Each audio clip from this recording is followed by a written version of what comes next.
Good evening to all of you in Israel. Good morning to Professor Hunt in Los Angeles, and good afternoon, whatever it is, to people who are in between.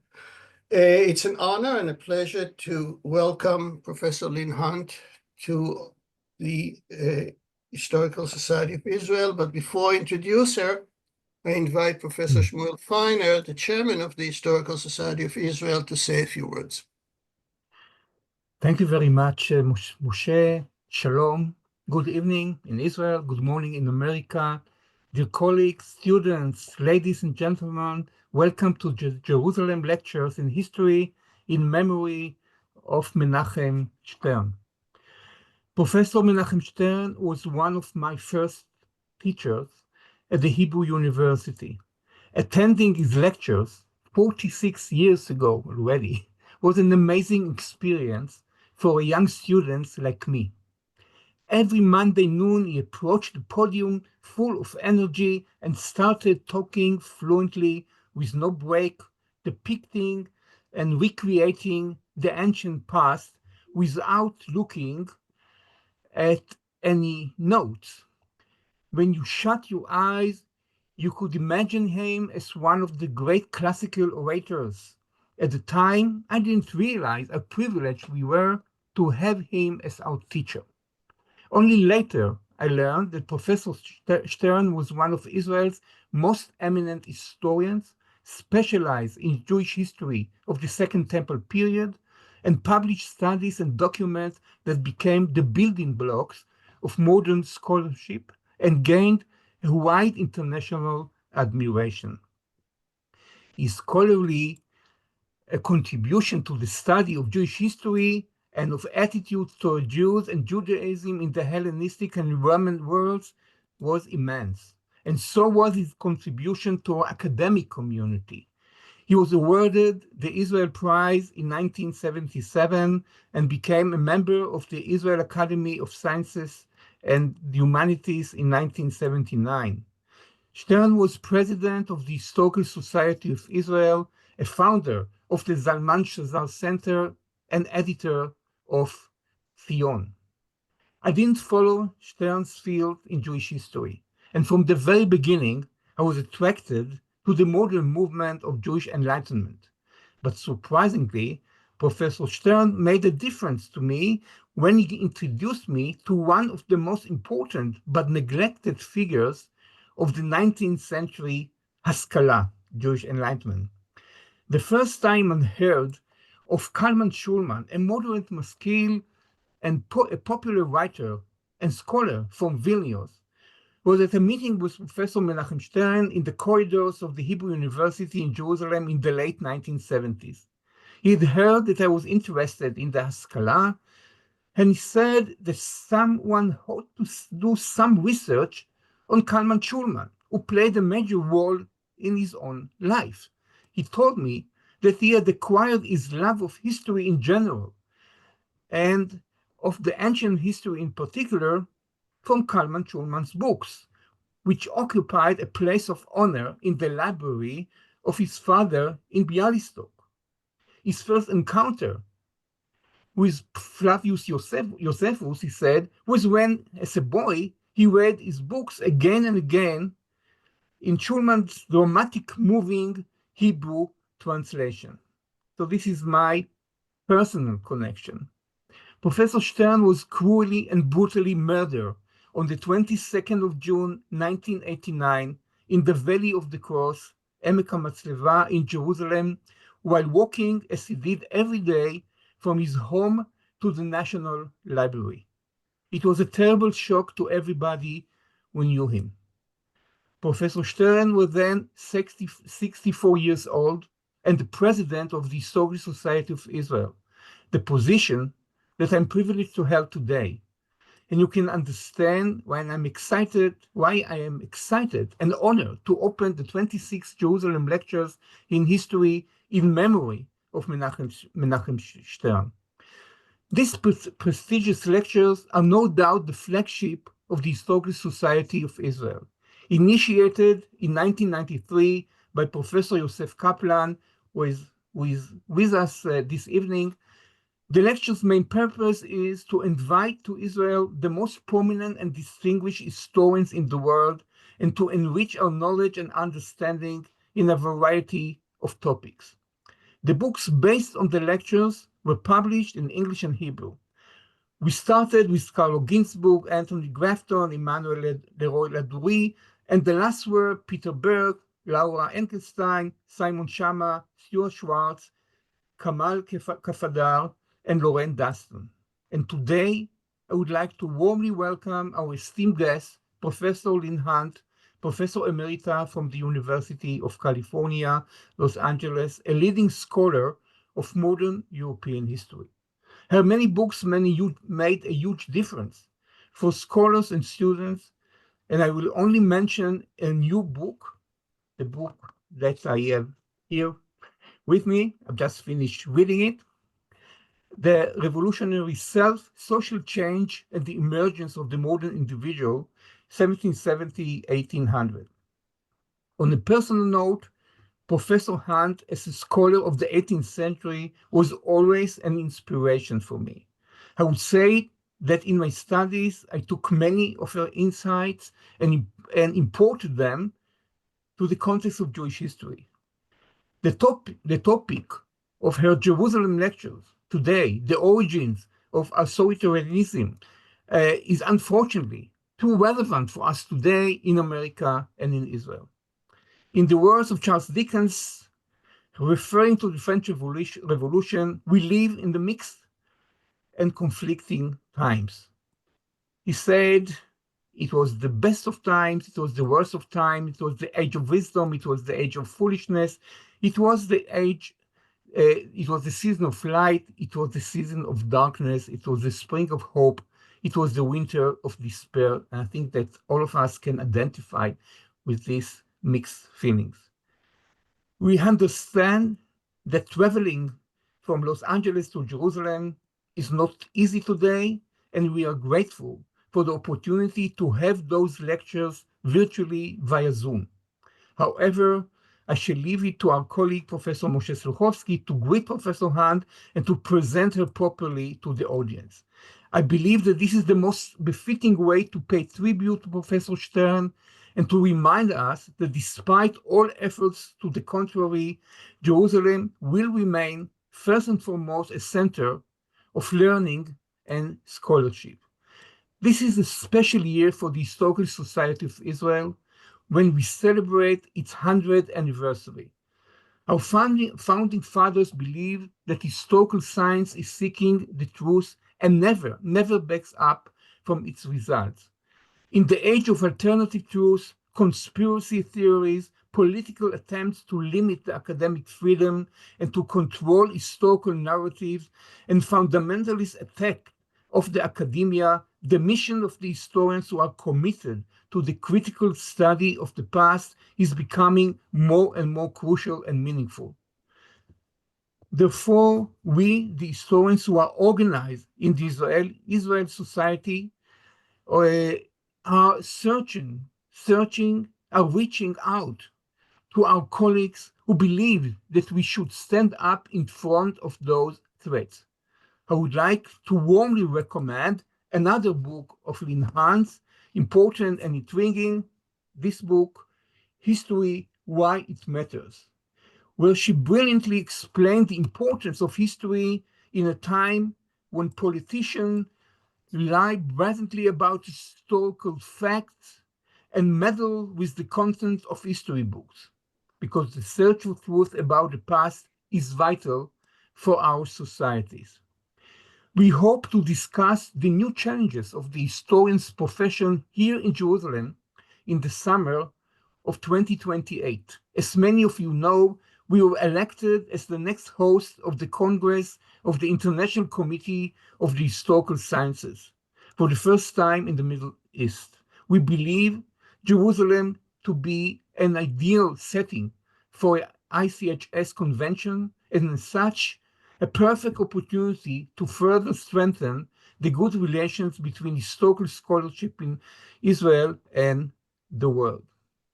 And I would like to say a few words of gratitude and to thank Professor Yosef Kaplan, Ora Limor, Miri Eliav Seldon, Gideon Bohak, Yosef Ziegler, and Liat Kozma, who serve on the committee for selecting the participants in this series, to the team of the Historical Society led by Dr. Tzela Rubel, the General Secretary, and Mr. Yakir Baranes, and to the Dan David Foundation and the Am Ve'olam Foundation for the generous support which made all this possible. And now I invite Professor Sluhovsky from the Hebrew University, the Vice President of the Historical Society, to greet and introduce Professor Hunt. Moshe, bevakasha. Thank you very much, Shmuel. Professor Hunt is a distinguished research professor at UCLA, where she has held the Eugene Weber Professorship of Modern European History until her retirement 10 years ago. Professor Hunt received a PhD from Stanford University in 1973, and before coming to UCLA, she taught at the University of Pennsylvania and at the University of California at Berkeley. I will not name all the prizes and fellowships she has won and held, but just mention that she is a past president of the American Historical Association. Hunt is one of the most prolific historians alive, and her research topics evolved and widened continuously. Her dissertation and early writings dealt with the French Revolution, but she has also written some of the most important books on contemporary developments in and challenges of historiography. She was one of the pioneers to research the history of the body, one of the very first historians to write about the nature of time itself, and a pioneer in the history of what, for the lack of a better term, I will call the history of cognition itself. While preparing my introductory comments today, I realized that there's not even been 1 year in my 30 years of teaching in which I did not teach something by Professor Hunt. Whether it was about the French Revolution, methodology, the history of sexuality, or global history. In other words, there is no field of contemporary historical research in which she has not made a contribution. And I will not go through the importance of all of her interventions, but instead will point out some of her most important insights. Having written a dissertation about the French Revolution, its impact on 2 provincial French towns, Hunt was among the very first historians to make the transition from social history, which for her was always also political and cultural, to the new cultural history. And in addition to her own contribution to the cultural history of the French Revolution, on which you will hear more later this week, she edited in 1989 a collection titled New Cultural History, which was the first attempt to map what was new about this field and what are the epistemological and methodological innovations and problems with it. And it was merely a decade later that she co-edited another collection titled Beyond the Cultural Turn, in which she already pointed out that culture in and of itself cannot be an explanatory mode that is totally symbolic or linguistic. Instead, it ought to be embedded in a social reality. Culture, she argued, is also always embodied. That is to say, practiced through and in bodies as well as on bodies. In between these 2 collections, she joined Joyce Appleby and Margaret Jacob in writing Telling the Truth About History, a thorough engagement with the challenges of postmodernism and postpositivism to empiricist historical notion of truth, and I trust Yael Sternhell on Tuesday to say more about it. Another major contribution of Hunt has been the invention of the subfield of the historical study of pornography and erotic representations of bodies, especially female and queer bodies. I think it was not coincidence that the topic drew attention during Bill Clinton's presidency when, as some of us remember, innuendos and lies about Hillary Clinton's sexuality started a new operative mode of using sexualized and misogynistic representations and fake news that has served the Republican Party ever since. Over the last 20 years, Hunt has been interested in the huge question of what is the essence of modernity, or what was unique about the birth of modernity in the 18th century. In 2007, a major installment of this investigation was published as Inventing Human Rights, A History, a book that asked, among many other things, why the notion of human rights, an invention of the last quarter of the 18th century, not just came into being, but also claimed itself, with the American Declaration of Independence, for example, to be self-evident. And the book is a tour de force that connects the birth of the modern individual as a free and autonomous thinking person to a new awareness of the individual as a feeling person. Rights demand an abstract notion of empathy, she reminds us, and empathy across social and familial lines is not at all self-evident. Human rights, then, should be thought of not just as an ideology, but also as a practice and as an embodied experience. This leads directly, I suggest, to the very latest book about which Professor Feiner has already mentioned, published just last month, The Revolutionary Self, Social Change and the Emergence of the Modern Individual, 1770-1800, again asks huge questions. Any attempt to summarize the book's argument will only do it a disservice. So let me just say that at its core is Hunt's realization that the new configurations of the individual subject comes into being at the very same time that people start asking new questions about the nature of society and about the relations between the individual and society.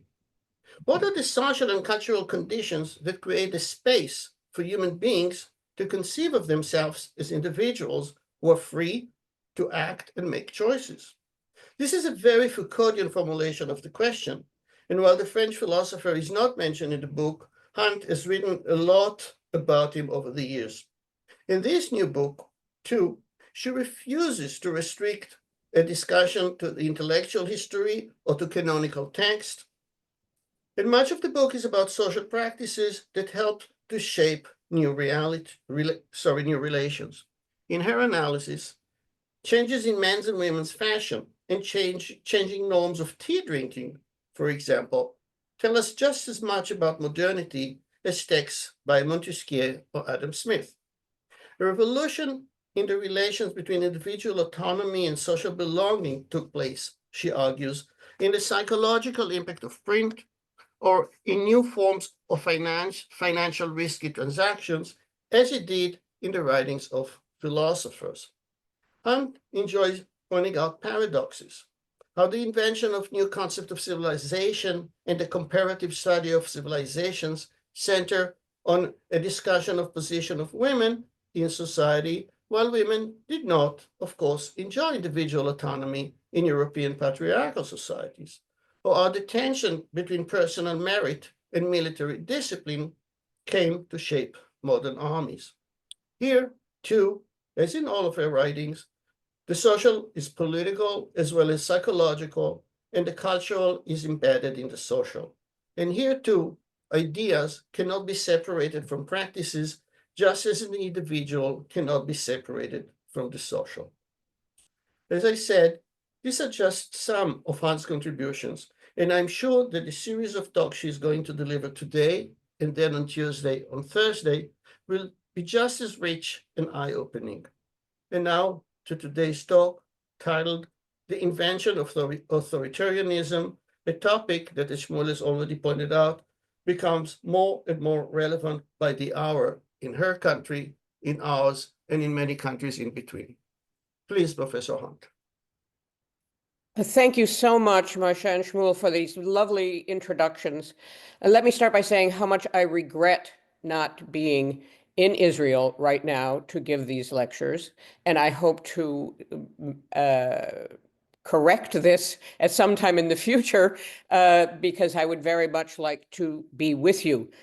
Peter Brown, in the introduction to his published series of lectures from this same series, points out that now, and this is in 2000, now more than ever, we need each other. Well, if this was true in 2000, I can assure you that in 2025, it is more than ever the case.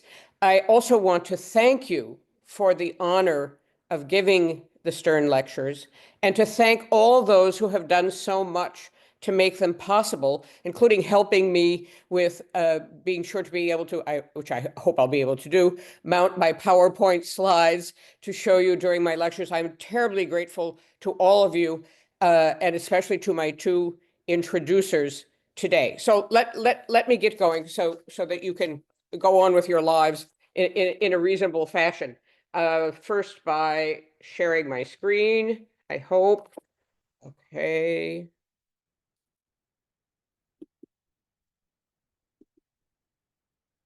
Share, okay. Yes. Okay. According to the Oxford English Dictionary, an authoritarian is a person who favors obedience to authority as opposed to personal liberty, an authoritarian person. But it finds no use of the term as a noun or adjective before 1856. Authoritarianism it defines simply as authoritarian character or behavior, which appears first in 1868. Similarly, the first French usage I could find of autoritaire in the database of the French language is 1862, and the first dictionary definition in French comes in 1873. Autoritaire, neologism, he who loves or favors authority. And then to make it clear, the French dictionary cites a speech given in 1865 by a French member of parliament. You don't have to get all worked up to tell us that different peoples had different characters, that England was aristocratic and liberal, and that France was democratic and authoritarian. There are, in fact, some isolated uses earlier, but a Google engram shows that the term doesn't become common in French until after 1850. In English, it doesn't take off until the 1930s. The unexpected rise to power of Napoleon's nephew, Louis Napoleon, seems to have precipitated the earlier French use of the term. Although Tocqueville might well be seen as the first major theorist of modern authoritarianism and its relationship to democracy, he did not use the term authoritarianism or authoritarian, preferring instead the older term despotism. I do not, oops, I'm sorry, I hit the wrong thing here. Oh, wait. What has happened? Oh, no. Oh, no.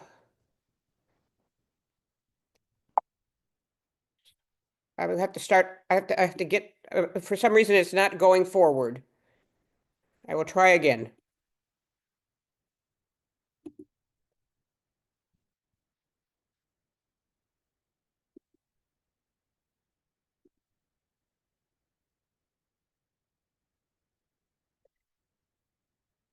Seems to be stuck. It does not want to be, there we go.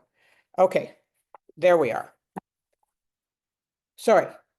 I do not pretend to offer a comprehensive account of the origins of authoritarianism, which would no doubt include at the very least references to ancient Greece and Rome, to what was called Oriental despotism, and even to so-called absolute monarchies, not to mention the writings of Tocqueville, Marx, and Jacob Tallman.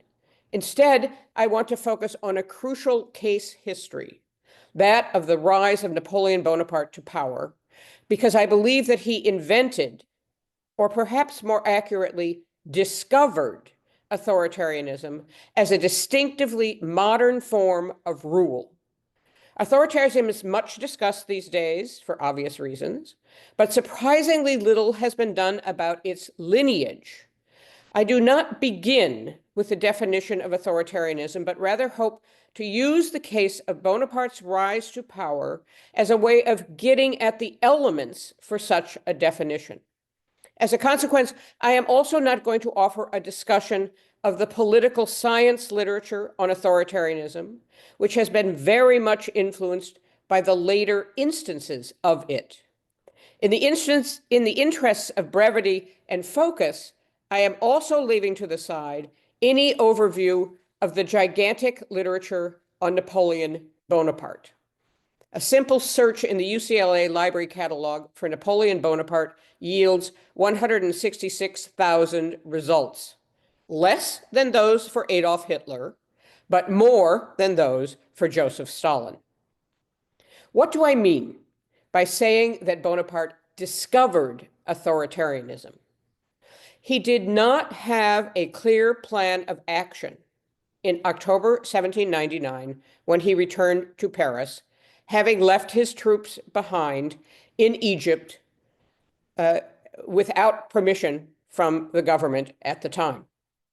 Over time, and in consultation with many others, he learned that he could combine celebrity, in his case, gained on the battlefield and through adroit propaganda, with the promise of social order, and gain power with the help of necessary collaborators, largely for the sake of having power.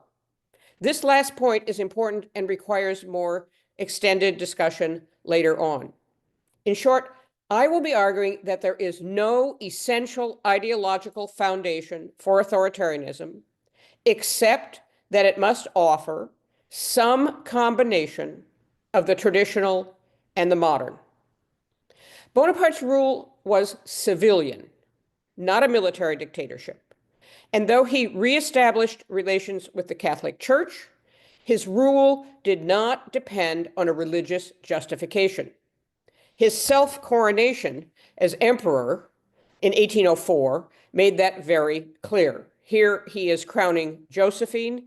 He does the crowning, not the Pope.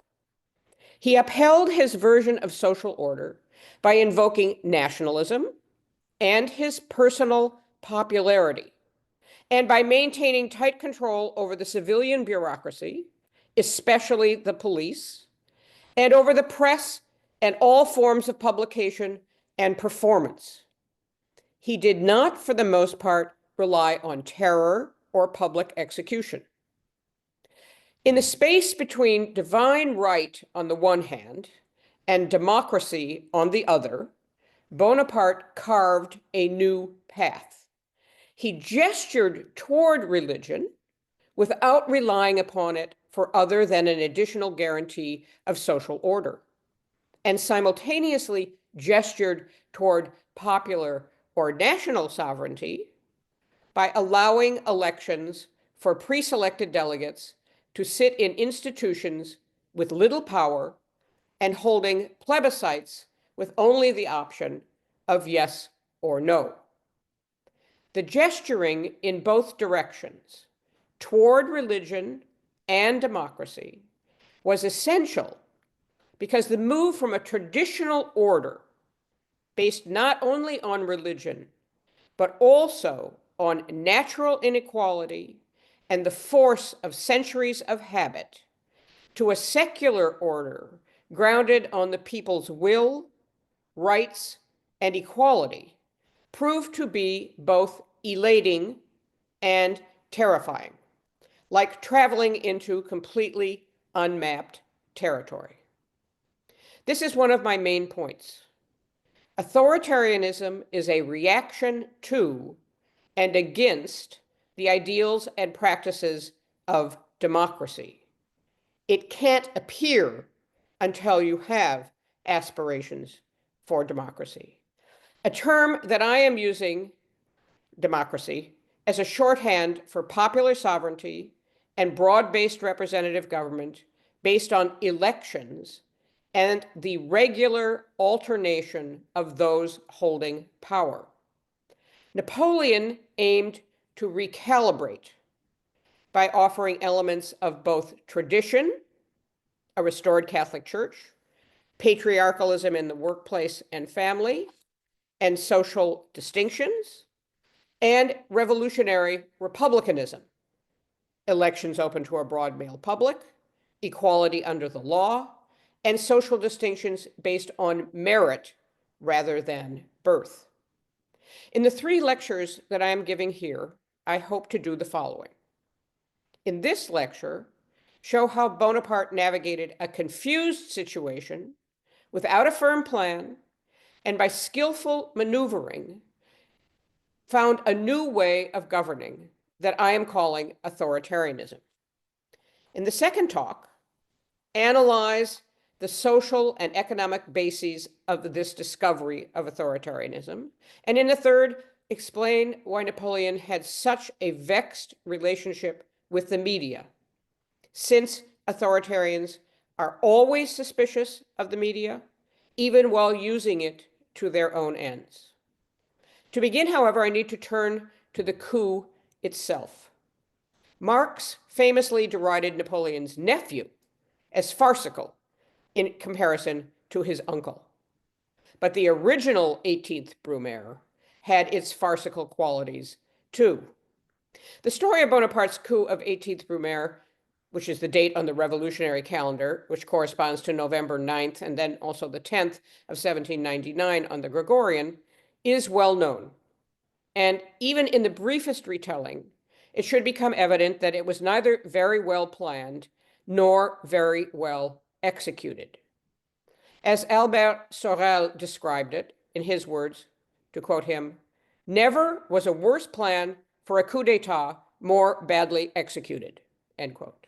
3 days before November 9, a banquet was given by the deputies of the 2 legislative councils for both Bonaparte and General Jean Moreau, the later being considered by Emmanuel Sieyès, chief of the plotters, as a likely candidate for the role. But what was the role? No one was certain. Not even Sieyès. Oh, this is, for some reason, it keeps on not wanting to work. I'm not quite sure why this is. It seems to get constantly stuck. So I'm going to try once again to get it to do it. I'm not quite sure why it's doing this. We will be having a very, okay, let me see if I can get down. Okay, play from the current slide. Nope, that's not going to be it. Okay, here we go. I'm sorry. I'm not sure why this is happening. It's never happened to me before, but that's the way it is with Zoom. Okay, not even Sieyès, shown as a clergyman in 1789 on the left as a deputy, and in 1817 as an exile in Brussels. Not even Sieyès was certain what the role was. Sieyès was the author of What is the Third Estate, the most famous pamphlet of 1789. And in November 1799 was one of the 5 directors who constituted the executive arm of the Directory government and who was considered by many to be France's most important political thinker. Sieyès wanted to replace the Constitution of 1795 and sought a general to force the issue who would then withdraw and serve in the end as a figurehead. Moreau was not the only other general with possible political ambitions. The other side, the Neo-Jacobins, had their own generals, Jourdan, Augereau, and Bernadotte, who served briefly as war minister in the summer of 1799. It was not a simple question of the army against the government. The army was as divided as the government, though the 3 just mentioned eventually agreed to serve in the army under Bonaparte.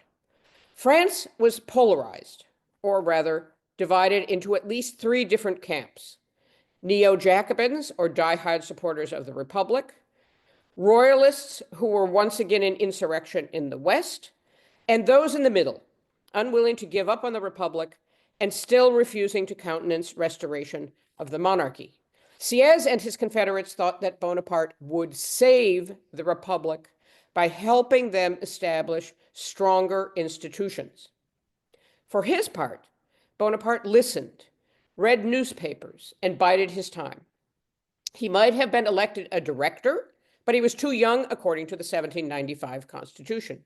So the plan drawn up by Sieyès with input from others, which included Napoleon's brother Lucien, a deputy in the lower house and president of it as of October 23rd, was to remove the 2 councils from Paris under an invented threat get the Council of Ancients, to which potential objectors were not convoked, to acclaim Bonaparte, who would then go to the Council of 500, the lower house, and get them to dissolve the councils and name a provisional government that would prepare a new constitution. Thus, the institutions of the current constitution would use constitutional means to end that constitution. Soldiers would be present, but were not to take the initiative. There would be a provisional government, but the only agreement was that there would be 2 or possibly 3 councils to oversee the transition. Sieyès and Bonaparte, and perhaps a third, Pierre Roger Ducos, one of the 5 directors who was willing to follow Sieyès. Bonaparte himself nearly wrecked the plan. He was not enthusiastic about working with Sieyès, but quickly learned that there was no other option. The 3 generals who came back from Egypt with him, Berthier, Murat, and Lannes, helped prepare the way by assuring the support, or at least the neutrality, of the military units in Paris. On November 9th, the Council of Ancients used its constitutional powers to move the meetings of the councils outside Paris on the spurious grounds that popular disturbances were going to disrupt their sessions. And at the same time, they named Bonaparte commander-in-chief of all armed forces in the Paris region. The next day did not work as well. Moving the councils out of Paris gave Bonaparte time to organize his soldiers, but it also gave the opposition in the Council of 500 time to solidify. As the ancients temporized, Bonaparte tried to get them to move forward, but their constitutional role was to approve or disapprove the actions of the 500. So he stomped into the 500, only to be greeted by cries of "Down with the dictator, down with the tyrant." This is Bonaparte at that crucial moment of crisis. He had to withdraw, having been surrounded and physically intimidated, and the situation was only saved when his brother Lucien called on the troops outside to clear the hall from those supposedly trying, he claimed now, to assassinate his brother. The guards moved in, or rather the deputies chose to flee. The ancients then named the 3 councils and agreed to form a commission to rewrite the constitution. Lucien gathered together a rump of deputies of the 500 who voted to accept the provisional government, name their own constitutional commission, and exclude, on Lucien's suggestion, 62 Jacobin deputies. Aside from some determined resistance in the Council of 500, there was very little opposition to the coup. Several reasons explain this passivity. First and foremost, this was not the first move against the legislature. The March of Women to Versailles in October 1789, had cowed the deputies and forced them and the royal family to move to Paris. A popular uprising in Paris forced the deputies to suspend the king in August 1792, and another one led to the expulsion and ultimate arrest and execution of the so-called Girondins, a group of deputies who had pushed back against Parisian militancy. Even more fateful, however, were the actions taken by the Directory government.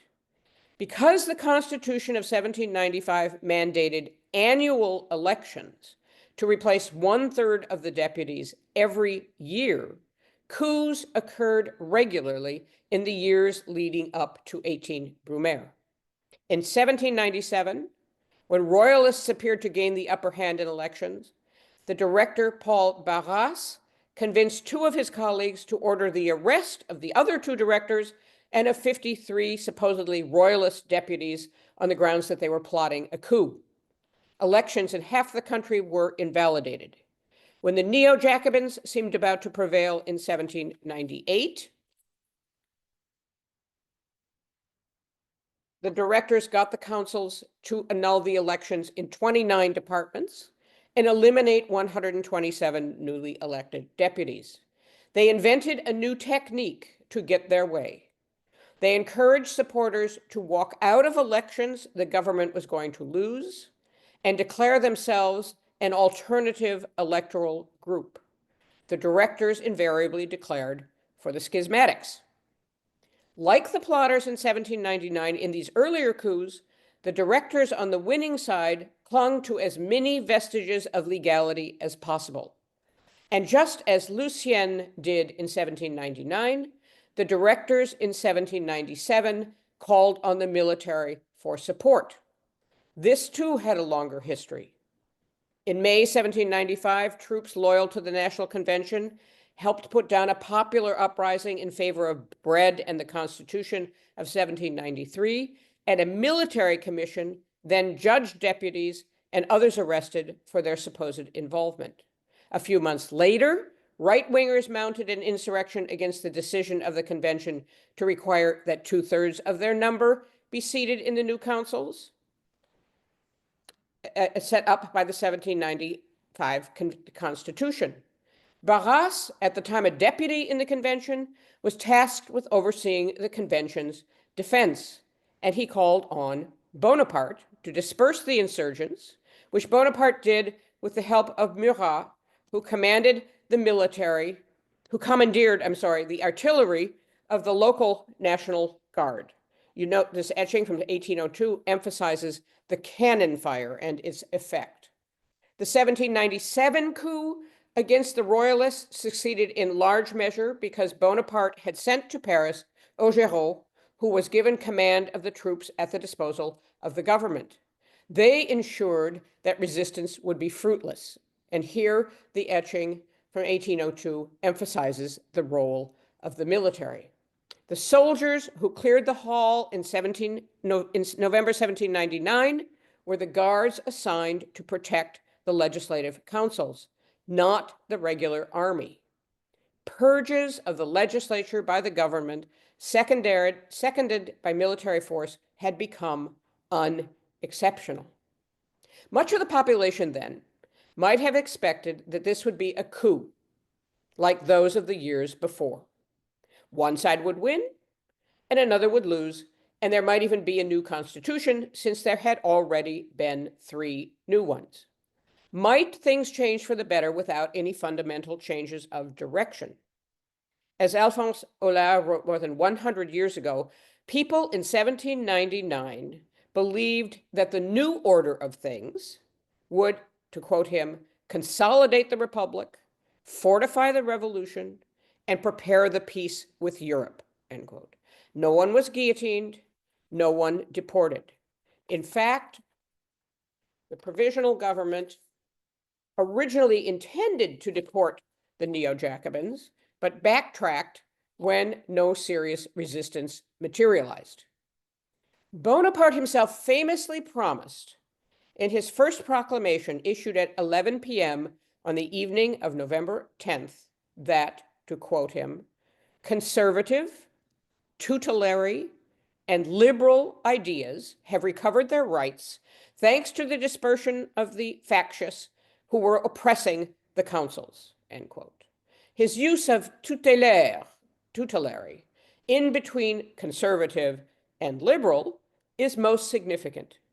He was positioning himself as the guardian angel or protective Roman god of the nation, a soldier of liberty, and a devoted citizen of the Republic, as he called himself. This is an etching from 1800, which shows that artists quickly cooperated. Popular defiance in Paris was unthinkable, given the harsh repression of militants after the uprising of May 1795.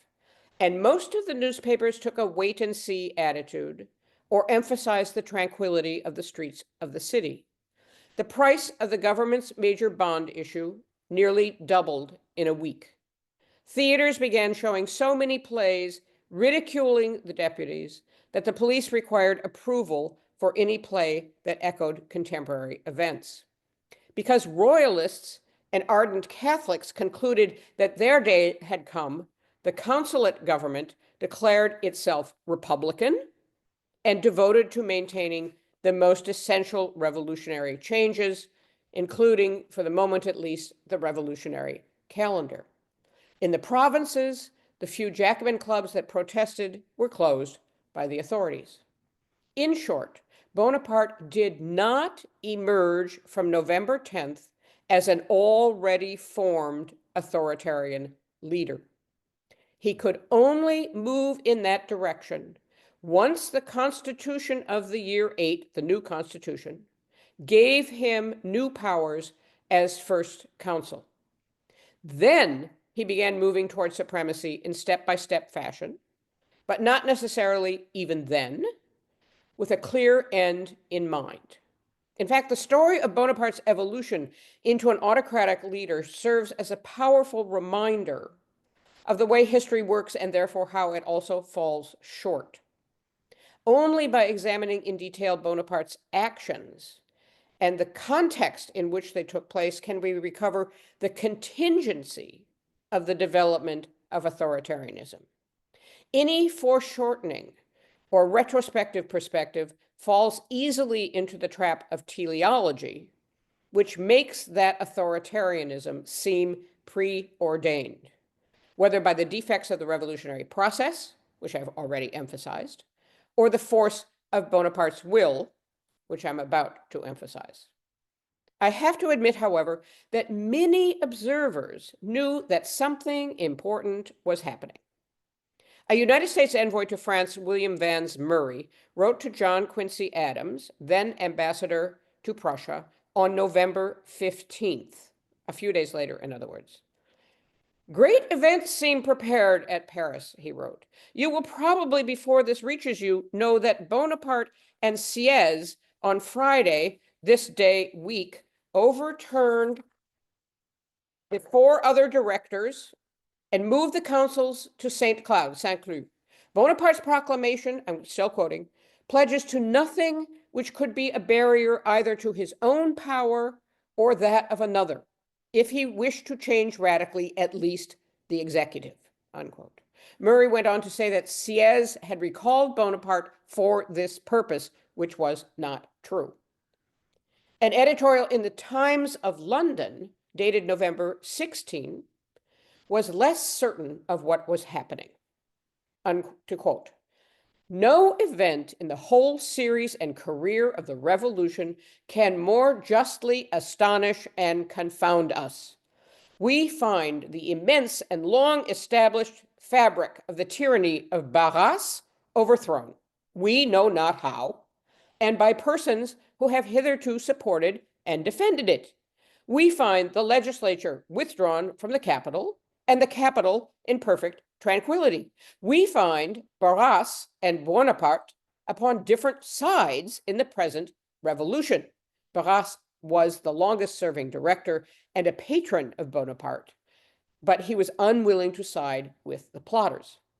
The editorial named Sieyès as the central co-conspirator and predicted that Bonaparte, quote, "seems destined to found and to consummate the military despotism towards which the misshapen chaos of the Republic has so long tended," unquote. But the editor was not certain of what would happen next. A final quote, "He may retire from policy and for a time. He may also be displaced by the superior cunning and treachery of Sieyès."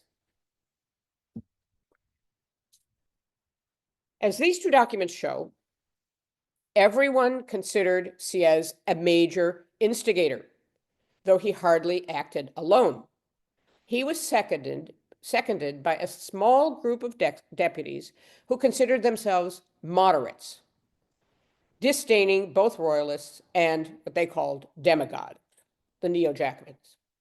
They aimed to correct the defects of the Directory's government by essentially inverting the expression of popular sovereignty.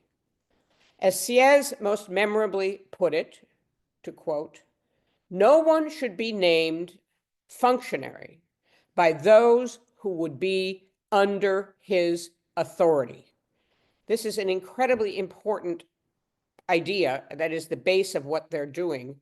In other words, no one should be able to elect those who are in charge of them. Local assemblies would establish lists of notables from which those holding office would be chosen by superior powers.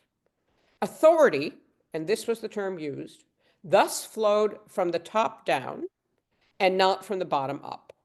The reconstituted republic would be representative in some vague sense without being democratic.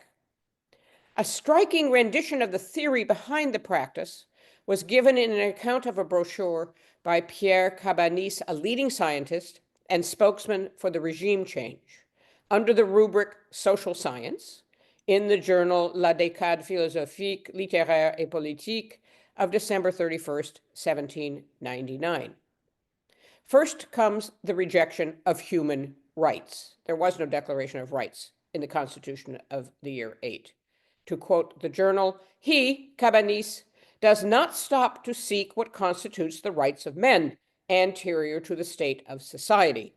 He regards the state of nature to which many philosophers have turned as a pure fiction of the mind that matters little enough to us. Then the paper quotes Cabanis directly to explain that the new system of representation purges democracy of its inconveniences. To quote Cabanis, everything is done for the people and in its name. Nothing is done by the people or under the influence of its irrational dictates, unquote. The Brummerians knew that a five-man directory was problematic for any number of reasons, but the long experience of monarchy had made them wary of a one-man executive, which is why 3 councils were named to share authority in the provisional government. In the negotiation over the Constitution of the year 8, the key sticking point was the executive role. Sieyès did not have a draft constitution at the ready and only dictated his thoughts bit by bit to Antoine Boulet, one of the chief Brummerians and a deputy in the Council of 500. Sieyès wanted an elaborate division of executive power with a largely ceremonial grand elector, which he would presumably become, whose only role would be to appoint and fire consuls, and 2 councils who would divide responsibilities between them. Bonaparte rejected this plan out of hand. Another factor also came into play at this point in the negotiations. The Brummerians wanted to limit the power of the legislature because the supremacy of the legislature under the convention had made possible the now dreaded regime of the year 2, 1793-94, known as the Terror, a time of denunciations, arbitrary arrests, censorship, and executions, including of many deputies. The installation of a 2-house legislature under the Constitution of 1795 was supposed to restrain that power, but it did not prevent constant upheavals and further arrests of deputies. So the Brummerians were caught between fear of an all-powerful executive and fear of an all-powerful legislature. In the drafting of the Constitution of the year 8, Sieyès proposed and Bonaparte disposed, even though in theory the Constitution was drawn up by the 2 commissions of the previous legislative councils. The general had no interest in writing a constitution himself, but he did know what he didn't like, and that was much of Sieyès' plan.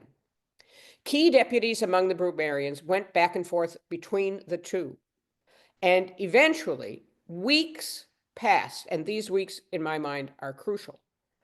All agreed to a first council with a 10-year term who would get advice from the other 2 councils, but exercise all executive functions alone.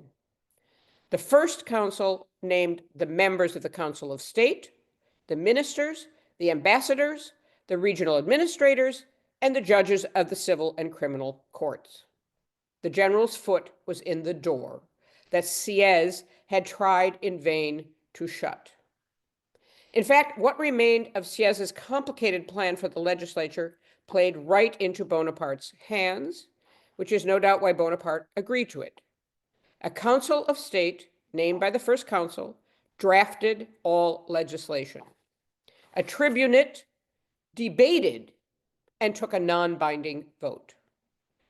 A corps législatif voted, but did not debate. And a Senate of lifetime appointees picked the members of the tribunate and legislative body. Sieyès had hoped to make the Senate into an ultimate constitutional arbiter. In exchange for getting all the initiative and for leaving the authority of the Senate vague, Bonaparte agreed to making Sieyès and Roger Docquel the first two senators, who would then co-opt the next 29, who in turn would co-opt the last 29 of the 60 senators. The Senate would immediately name the original deputies to the tribunate and corps législatif, since there was not enough time to organize the laborious lists of notables. Sieyès might have thought that this arrangement would guarantee an important role for him, but in fact, it only made more palatable Bonaparte's control over everything that really mattered. The ambiguities of this arrangement and of the way they were drawn up need to be highlighted, because these ambiguities provided Bonaparte with the space to expand his authority. Again, I want to emphasize he did not have the authority, he expanded his authority. Bonaparte agreed to have legislative bodies as long as they had little real power. On paper, they had the authority to pass laws, but not to draft them. His attitude was revealed by the way he dealt with the legislative commissions charged with preparing this new constitution. As debate continued interminably, he called these deputies to a meeting with him, Sieyès, and Roger Docquel, and basically left them no choice but to immediately approve the plan under debate. As a consolation prize, he asked them to approve the choice of the three councils he had already made himself. Himself, Jean-Jacques Régis Cambacérès, and Charles-François Lebrun. Cambacérès as a gesture to the Republicans, and Lebrun as a gesture toward the right. But changing tack, he then called on Sieyès to name them, a way of further confirming Sieyès's support for the new regime. Dramatically evident in this account is the inability of Sieyès or his supporters, such as Boulay, to resist Bonaparte. The general, only 30 years old in 1799, later recalls Sieyès, then a 51-year-old senior statesman, as arriving overloaded with written plans, but when pressed to defend his views, hastily gathering up his papers and rushing off.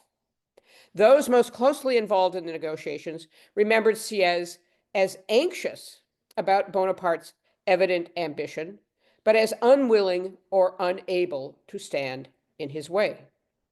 Pierre-Louis Roederer, a 45-year-old lawyer and journalist, had been close to Sieyès since their days together in 1789 in the National Assembly. He depicted himself as an effective negotiator between Sieyès and Bonaparte, but chose to emphasize his new closeness to Bonaparte. Roederer had developed his ideas in his two journals. In the June 8, 1797 issue of his Journal d'économie publique, de morale et de politique, he asked, quote, whether there is not in democracy an inherent principle of corruption. And he insisted that republics would be few and far between because, to quote him, men are rarely deserving to govern themselves. There's nothing so natural to men, quoting him again, as handing over their power to the wisest and strongest, end quote. Boulay, who was I'm going to stop my PowerPoint because I don't have any more pictures to show you. And you can perhaps see me better, I'm not sure. Boulay, who was a 38-year-old lawyer and a spokesman for the constitutional commissions, agreed to write an introduction to the new constitution, but found that though he could readily explain why a new constitution was necessary, he could not bring himself to defend the one drafted because he disagreed with many of its provisions. And yet he did not stand in the way, and in fact was one of the main negotiators between Sieyès and Bonaparte, and therefore responsible for the general acceptance by the members of the legislative commissions of Bonaparte as First Consul with great authority. The support of key members of the directorial regime was crucial to Bonaparte's success, but it is not easy to determine their views in late 1799. As one regime gave way to another over time, they tended to alternately downplay and exaggerate their previous hesitations. Boulay, for instance, only wrote about his role in the 1830s after the end of the Napoleonic Empire, the restoration of the Bourbon monarchy, and the overthrow of Charles X in the 1830 Revolution. Roederer's memoirs were published even later, in the 1850s, long after his death in 1835. While lawyers such as Boulay and Roederer clung to their legal principles, the same cannot be said of the two great opportunists involved in Bonaparte's ascension, Talleyrand and Fouché. 45 years old in 1799, Charles Maurice de Talleyrand-Périgord was an aristocrat who supported revolution, an anti-clerical priest, and a holder of many diplomatic posts who preferred working in secret back channels. He served every regime in France between 1789 and the 1830s, claiming at the end of his life that he only had the interests of France in mind. Napoleon reportedly called him shit in silk stockings after one of his many treacheries. Talleyrand was a promoter of Bonaparte from the earliest days, foreign minister between 1797 and 1799, and an ally of Sieyès. In his view, expressed later, Sieyès had a vigorous mind, but cold heart and pusillanimous soul. To quote him, his inflexibility was only in his head, end quote. Yet Talleyrand had helped get Sieyès named director, and while the Brumaire plot developed, he served as chief intermediary between Sieyès and Bonaparte. Basically, Sieyès and Bonaparte hated each other. Talleyrand got Barras to resign rather than stand in the way of the coup, and then continued to run back and forth between the two councils to facilitate an eventual agreement. Bonaparte named him foreign minister because he had a talent for negotiation, and because his aristocratic past made him a perfect foil to Fouché, the other great opportunist.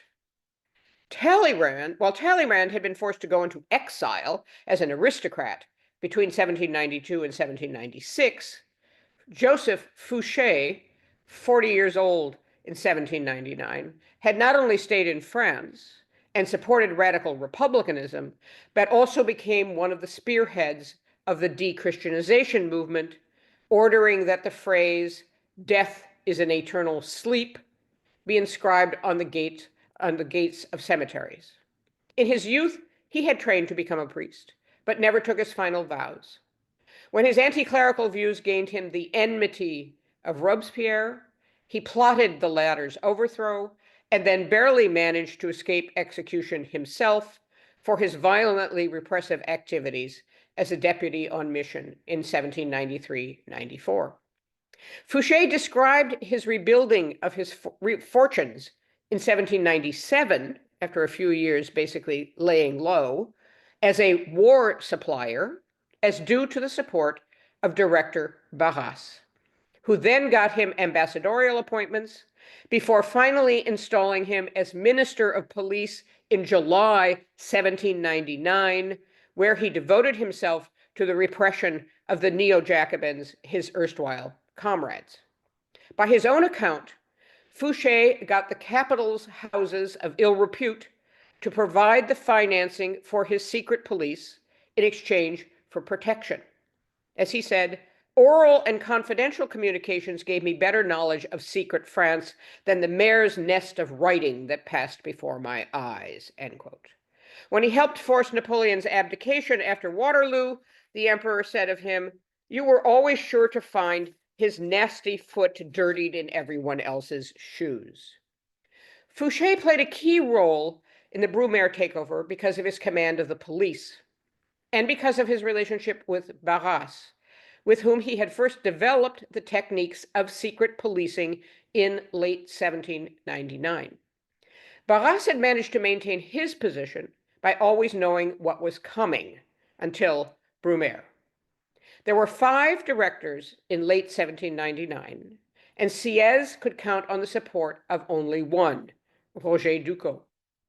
Barras and Sieyès could agree on the need to keep the neo-Jacobins in check, and Fouché gave them the evidence they needed for this purpose. In the end, however, Barras decided to keep out of the conspiracy. Like many others, Fouché waited on November 10th to see if the plot would succeed. And when it did, despite his doubts that it would, he promptly signed up.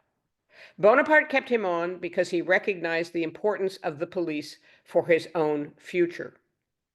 In his detailed account of Brumaire, published in 1824, Fouché emphasized Sieyès's willingness to be bought off by Bonaparte, who got the constitutional commissions to agree to grant Sieyès a state-owned domain worth 480,000 francs, a fabulous sum for the time. Combined with his revenue as a senator and what he supposedly took from the directorial honeypot before leaving, this gift exposed Sieyès's willingness to go along with the strategy the general first perfected with his army officers and would expand throughout his rule, ensuring loyalty by doling out land and cash, as well as honors.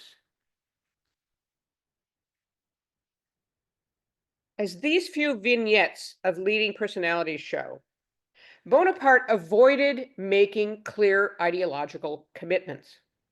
He promised a liberal, tutelary, and conservative rule, and people could choose whichever one they hoped to emphasize. He wanted a strong executive role, but was willing to dress it up with the trappings of legislative approval. He did not aspire to being a dictator, at least not at first. He only made his decisions after consultation with advisors, who were almost always experts in their particular domains, and his proposals only gained the force of law once approved by the legislature. Having little knowledge of the domestic political situation in 1799, he relied on the advice of those who did have that knowledge, including his brothers Lucien and Joseph. Lucien was a deputy, and Joseph, also a deputy in the 500, was a well-known figure in Parisian society who was managing the family fortune brought back by his brother from the Italian campaign. Joseph, Napoleon's only older brother, had been closest to Napoleon, but Lucien played the key role in the Brumaire coup and was promptly named Minister of the Interior. Joseph was to go to the Senate, but Napoleon chose instead to make him an envoy to peace talks with the United States. Bonaparte depended in the first instance on family members because he knew how fickle the allegiance of his supporters might turn out to be, though in truth, his family was not always on the same page either. None of the plotters had envisioned the mighty executive authority that Bonaparte managed to obtain at the end of negotiations. And all that remained was popular approval, where Lucien would again play a critical role, this time as minister. On the suggestion of Bonaparte, the new constitution went into effect on December 25th, 1799, as soon as Paris had voted, and only then did voting on it begin in the provinces. The constitution goes into effect before it's actually been approved. The voting, which was not by secret ballot, lasted a month, and the results were finally announced by Lucien on February 7th, 1800. By his official count, there were 3 million yes votes and only 1,500 noes. But 4 million abstained. Not exactly a glorious result, even if the number of yes votes compared favorably with those in 1793 and 1795. The research of Claude Langlois has demonstrated, however, that Lucien's results were fraudulent. The manipulation occurred in the minister's office, where the yes votes given by regions called departments were inflated, in most cases by some 8,000 votes per department, no matter how few votes had been cast. Thus, in one department in Brittany, the 1,684 yes votes became 9,684. In all, some 900,000 yes votes were simply added to the total. The Navy and Army reported no votes, in part because the sailors and soldiers did not actually vote. In the Navy, the officers voted for the men, and in the Army, the troops just listened to official proclamations. If these yes votes are removed as well, the number of yes votes drops to half of Lucien's total. The 1793 Constitution got more approval than this, though it too was ratified in a referendum with only yes or no as choices, and it never went into effect because of the war. Lucien had to claim that the voters accepted the new Constitution with enthusiasm, but much of the enthusiasm was manufactured. Authoritarians need elections to show that they have popular support. But that doesn't mean that they need to have free and fair elections or that they need to prove this popular support on a regular basis. Bonaparte was not elected first consul. He was named first consul by the Constitution of the year 8. The men who voted in early 1800 could vote yes or no on the Constitution, but they had little say after that on who held office, locally, regionally, or nationally. Deputies, administrators, and judges were appointed by those who ranked above them. Bonaparte's version of authoritarianism developed further from this point onward, but in my view, many of the basic structures were in place by the early months of 1800. True, the reconciliation with the Catholic Church, the cult of personality, the elimination of an independent press, and the emphasis on patriarchalism were yet to come, or better said, yet to be institutionalized. All that became possible because a celebrity had come to power through means whose legality was dubious but not entirely fabricated.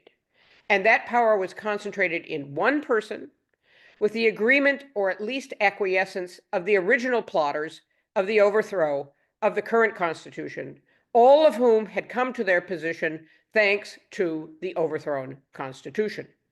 The new regime was then approved, in a manner of speaking, by a referendum open to all adult males who were willing to sign their names next to their votes. When this did not suffice to prove popular enthusiasm, the results were falsified, but the public was left with the impression of popular approval. If authoritarianism is characterized by an extreme concentration of power, then Bonaparte's role as first consul certainly fits the bill. If authoritarianism is defined by a lack of accountability, then the structure of the new regime, with authority granted from above by appointment rather than determined from below by elections, meets that criterion. Bonaparte discovered, moreover, that a celebrity figure could come to power without a popular movement and without a clearly defined ideology, other than the promise to restore order by repressing factions, meaning politicians, who by his definition sought their own interests, not those of the nation. Political clubs had not been allowed since the last months of the Directory government, and in any case, Bonaparte repeatedly emphasized his disdain for parties. As a military man, he believed in consulting his staff, but not canvassing more widely. From the rest, he expected obedience in exchange for his benevolence. His only expressed goal, other than order, was the restoration of national glory, an aim already expressed in his proclamation of 19 Brumaire. Bonaparte would maintain his position and then expand upon it with the positions of consul for life and then emperor, in large part by suppressing voices of opposition, by muzzling the press and keeping potential opponents under surveillance, consigning them to preventive detention or sending them into exile. On January 17, 1800, even before final approval of the Constitution, Bonaparte ordered that only 13 newspapers could appear in Paris, with an exception for journals that made no reference to politics. And the government chose the 13, while also confirming the continuing supervision of the Minister of Police. Even the slightest criticism could get a newspaper's issue banned from circulation. Secret policing had long been used by French governments. Kings counted on domestic spies to report suspicious activities or sentiments, and the revolutionary governments encouraged ordinary citizens to denounce neighbors for their political views. But Bonaparte and Fouché took this to a new level, which then became the model for the rest of Europe. And I'm going to talk about that more in my next lecture. They were always at pains, however, to emphasize the moderation of these efforts, not wanting to appear entirely arbitrary. Critics would not be consigned to prison dungeons, torture chambers, or secret executions. Relatively lenient treatment of critics was one way to shore up the legitimacy of the regime. Bonaparte was a famous general, though far from the only one, and even he was nervous about his position in the early days. He was right to be nervous because when the draft of the Constitution became public, the newspapers, not yet controlled by the government, were less than entirely favorable. As the police reported, the writing of the Constitution was weak and a bit hasty. It lacked grand conceptions, and people were surprised to see such an important document reduced to 95 articles that were essentially regulations. Positive support for the regime among the political elite was maintained by offering offices, honors, and money, what Isser Wallach aptly called a gilded authoritarianism. Although I think actually authoritarianism is always gilded in this fashion. Support among the broader populace was maintained by pointed presentation of the news. The genius of Bonaparte was to get himself made the center of attention. His bulletins from the battlefield helped make him a celebrity, and once in power in Paris, he encouraged the minutest attention to his person, whether it was his temporary indispositions, his liking for coffee, his disdain for magnificent costumes, that was then in 1799, 1800, or his appetite for work. From the first days, the newspapers treated him as the hero of Egypt and Italy, the hero of France, even within months, as that last engraving I showed shows, the savior of France. George Washington, first president of the United States, died December 14th, 1799, and news of the death arrived in France a few weeks later. Bonaparte decided to organize a double ceremony on February 9th, 1800, honoring Washington alongside the presentation of the trophies taken in the conquest of Egypt. He wanted to be linked with Washington as military commander and savior of a republic. Looking back after Waterloo, years later, however, he explained why he could not be the French Washington and walk away from power. To quote him, "Once I arrived in power, some would have wanted me to be a Washington.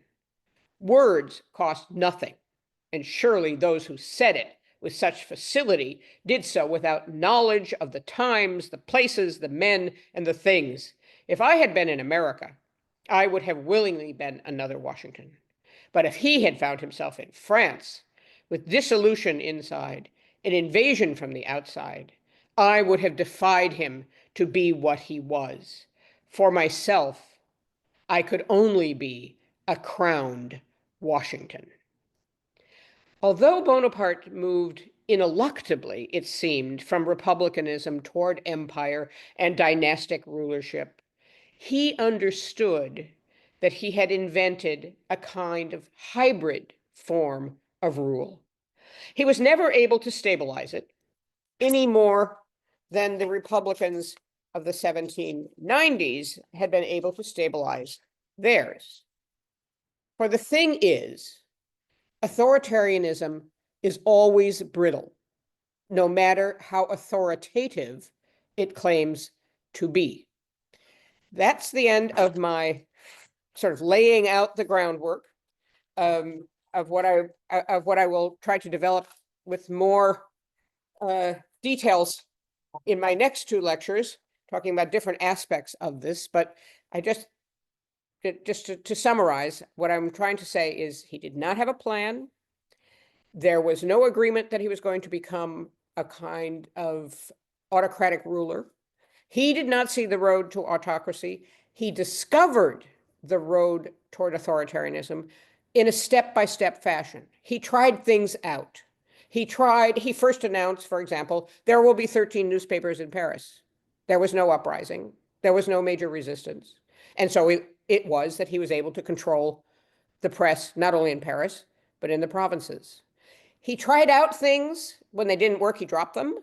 But when they worked, he discovered that he could move to get more and more power over time. But it's not a clear plan. It's a playbook now that we're familiar with. But it's a playbook that he had to write himself through the experience, especially, I want to argue, of those first months when people had absolutely no idea what the result of the coup was going to be. So if you have time for questions and you want to have questions now, that's fine with me. Thank you very, very much for this. I guess the more you talk, the scarier I got. But then you finish basically telling us, resist, resist, resist, or resist while you can.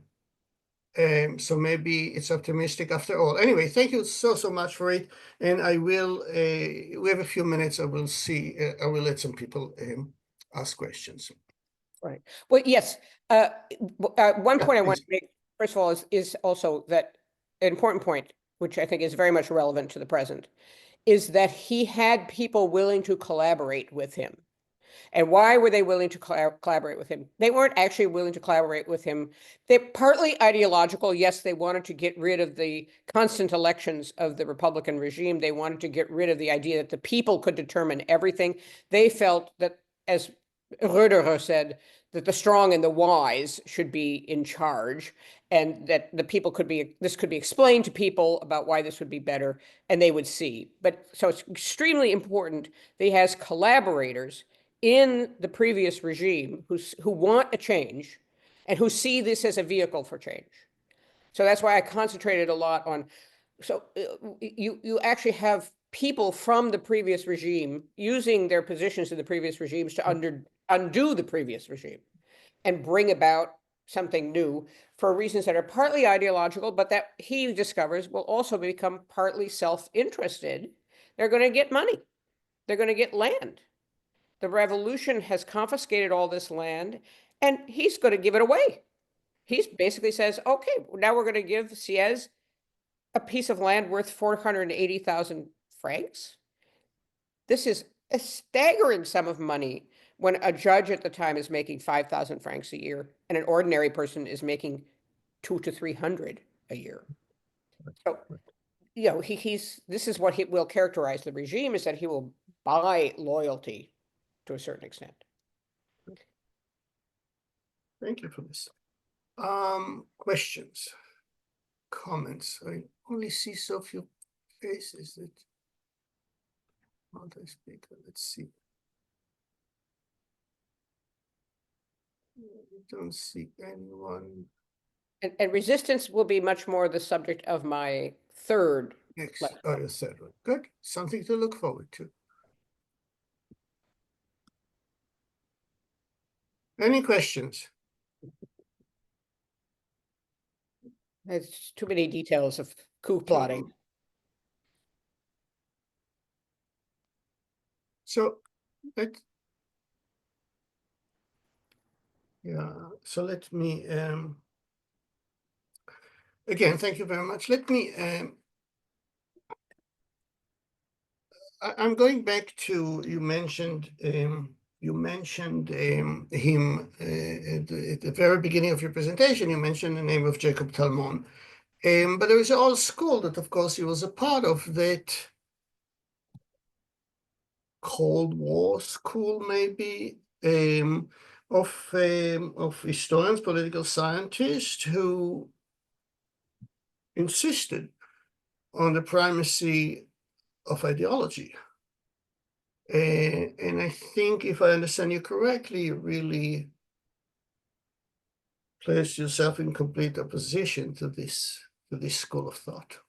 Okay, this is so that, Moshe, that's a great question, because I think it does go to the heart of the matter. So what I'm arguing is that authoritarianism isn't exactly left-wing or right-wing in the usual sense of the term. So it's not a political program that we associate with the traditional left or the traditional right. It's instead it's almost as it was with Napoleon. You see, he emphasizes there's dissolution in the interior and invasion from without. That's why he can't be the French George Washington. So there has to be a narrative that there's some big internal problem. Now, of course, we would say, the authoritarians would say the problem is immigration, the problem is crime, the problem is social disintegration. So I'm arguing there's always two elements. There's a necessary return to tradition, but not just tradition, because, of course, you're not just going to return to monarchy. In the case of authoritarianism, you're going to have it's going to be a modern, efficient, strong, virile form of government. And so my view is the ideology has to combine the traditional and the modern. That's going to vary a lot over time, what the traditional and the modern are going to have in them. But it's not just conservatism going to the past. Okay, so, and I think that's the thing that's really hard to understand about authoritarianism, is that we think of it as right wing because it's associated with certain things that were right wing. But let's face it, even Nazism in the beginning was National Socialism. It was a combination of nationalism and supposedly a social program. So what I'm arguing is that for authoritarians, there's always a kind of ideological slippage. It's not just liberal. That's why he says in his opening document, conservative, tutelary, and liberal ideas. Well, what does that leave out? Virtually nothing. So in other words, I'm going to cover all the bases. I'm going to offer something to everyone. And this is, of course, exactly what Trump did in his election, was to say, I'm going to offer something to workers. I'm going to offer something to rich people. I'm going to offer something to old people. I'm going to offer something to the middle classes. I'm going to especially offer things to white people, but I'm even going to offer things to blacks and to Muslims, supposedly. And that is the plan. The plan is you offer something to everybody.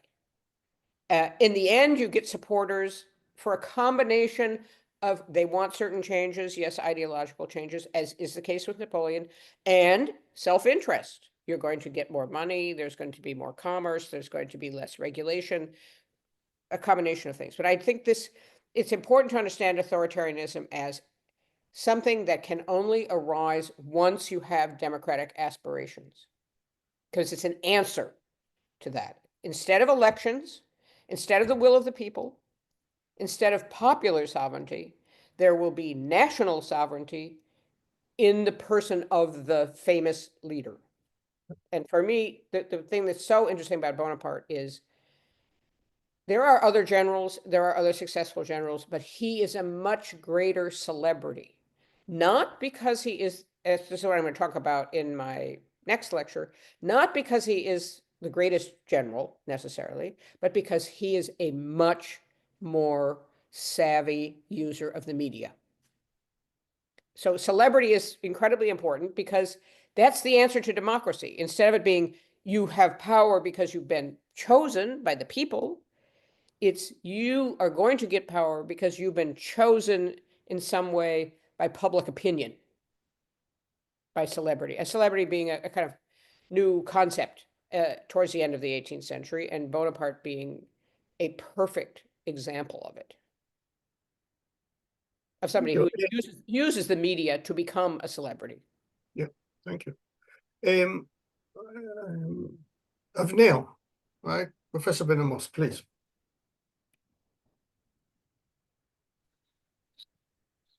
Hello, Lynn. Yes, Avner. Hi. Hi. Great to see you. Thank you. Thank you for a fascinating and both, as Moshe said, a horrifying lecture. Talking about authoritarianism, this is a part of a semantic field that includes other words. You mentioned despot, the dictator, Caesar. Can you tell us something about this semantic field at the time of Napoleon? What they were using, what was the meaning of the various words to describe what you are describing, but at the time had no exact word for it? Yeah, so that's a great question, and I think it would be something that would be worth doing much more precise research. But I did come across something very interesting in this regard, which is that in 1800, which is right at the beginning of the regime, two things are published that make it clear sort of how this semantic field is working. Lucien supposedly encourages somebody to publish a piece on how Bonaparte is, where Bonaparte fits in with Cromwell, Monk, Caesar. I think those are the three main ones. And in other words, is he a Caesar figure? Is he a Cromwell figure? And in the brochure is written to say he's not any of those things. Okay, so they are distinguishing themselves from those examples. But then even more interesting, Necker writes a piece in 1800 on basically what he thinks of French politics now, and it's about Bonaparte. Bonaparte is made sort of beside himself with fury about this because Necker, who's a constitutional monarchist, sees that there's an issue about what kind of regime this is going to be. So he writes this piece to say Bonaparte will have to be a dictator because he cannot become a monarch, because he doesn't have the dynastic bona fides to become a monarch. He doesn't, of course, see how Bonaparte will try to work with this in the future. And this makes Bonaparte extremely upset because he doesn't want anybody saying that he is a dictator. Okay, so he's clear on the fact he's not Caesar. He's not. It's interesting that no one uses the example of Augustus, but they use Caesar instead because he, of course, also doesn't want to be assassinated. So he's very upset by the Necker piece that's published. He refuses it allowed it to be published in France, and I'll talk about it some more in a little bit more in my third lecture in passing. But I think it's very interesting. In other words, and that's why I talked about the ceremony to honor Washington. Because that's the model that's out there. The model that's out there is the military leader who will come to power and leave voluntarily.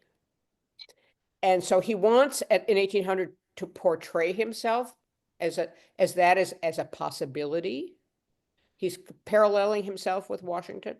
But of course, that is not what he is going to end up doing. So he sees, and that's why I have the quote from after Waterloo, the Las Casas conversations with him after Waterloo, where he refers to himself as a crowned Washington. He sees that he is developing something different. What he doesn't see, I think, is its connection to what had gone on before. Keeping in mind, I didn't have time to talk about him personally, keeping in mind that he was a supporter of the revolution. And he was even associated with Robespierre's brother, which almost got him into big trouble in the aftermath of the terror. So his own ideological position is very fluid, let's put it that way. So the only word that they are using consistently is authority. And it's interesting to me, they use authority more than they use power. As a word. I mean, it's always translated in English, interestingly, as power, but that's not what they mean. They mean authority, meaning not that you have the ability to do something, but that you are authorized to do something. So for them, authority is very important. Now, why Tocqueville, for example, doesn't use that word? I think it's just because it doesn't become a common term until later. Because I don't think, I think Bonaparte is such an incredible phenomenon in the 19th century that people have there's endless writing about what he represents, but difficulty in understanding exactly how this works. So, like the London Times editorial I cited, which I thought was fascinating, which says, well, this was what was going to happen given the chaos of the Republic. But then they're kind of like, why are these people doing it? I mean, Barras was in charge. He was best buddies with Bonaparte. Now, well, he's not even in this new thing.